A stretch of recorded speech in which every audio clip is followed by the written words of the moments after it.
First word है परवरिश। परवरिश को इंग्लिश में बोला जाता है अपब्रिंगिंग।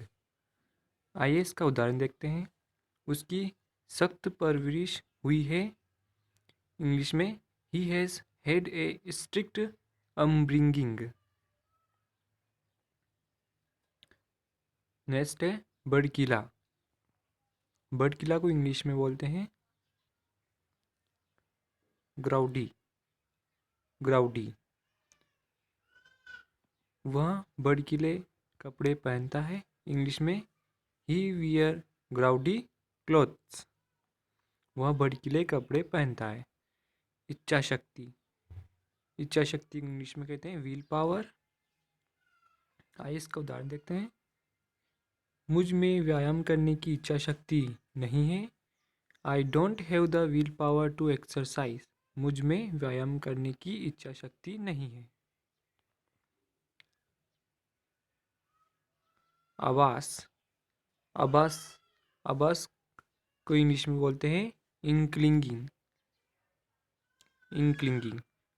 मुझे आभास हुआ कि कुछ तो गलत था। I had an inkling that something was wrong. मुझे आभास हुआ कि कुछ तो गलत था। नतीजा, परिणाम। इसको इंग्लिश में बोलते हैं आउटकम। आइए इसका उदाहरण देखते हैं। यह उसके पाप का नतीजा था। It is the outcome of her sin. गरीबी। गरीबी को इंग्लिश में बोलते हैं पॉवर्टी। इसका उदाहरण देखते हैं। इस देश में लाखों लोग हैं जो गरीबी में जी रहे हैं। There are million of people is this country who are living in poverty.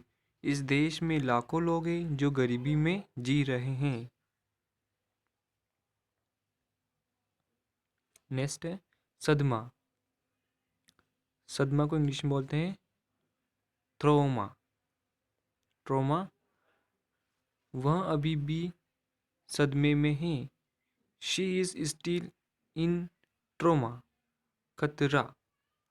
खतरे को इंग्लिश में बोलते हैं मेनेस। मेनेस। उदाहरण देखते हैं। वह लड़का अपने दोस्तों के लिए खतरा है। That boy is a menace to his friends. वह लड़का अपने दोस्तों के लिए खतरा है। कहाँ सुनी। कहाँ सुनी को इंग्लिश में बोलते हैं स्पेक्ट। स्पेक्ट। यह एक कहाँ सुनी थी, गंभीर लड़ाई नहीं। इंग्लिश में बोलेंगे this was a स्पेट not a serious fight. यह एक कहाँ सुनी थी, गंभीर लड़ाई नहीं। हमारी वीडियो को लाइक कीजिए, कमेंट कीजिए और अपने दोस्तों के साथ शेयर कीजिए। दुश्मनी। दुश्मनी को इंग्लिश में बोलते हैं इम्यूनिटी। ये उदाहरण है। क्या उससे तुम्हारी कोई दुश्मनी है। Do you have any immunity with him. लक्ष्य। लक्ष्य को इंग्लिश में बोलते हैं गोल। उदाहरण देखते हैं। तुम्हारा लक्ष्य क्या है। What is your goal. तुम्हारा लक्ष्य क्या है। टिकाऊ। टिकाऊ को इंग्लिश में बोलते हैं ड्यूरेबल। ड्यूरेबल। उदाहरण देखते हैं। ये जूते टिकाऊ है। This shoes are durable. ये जूते टिकाऊ है।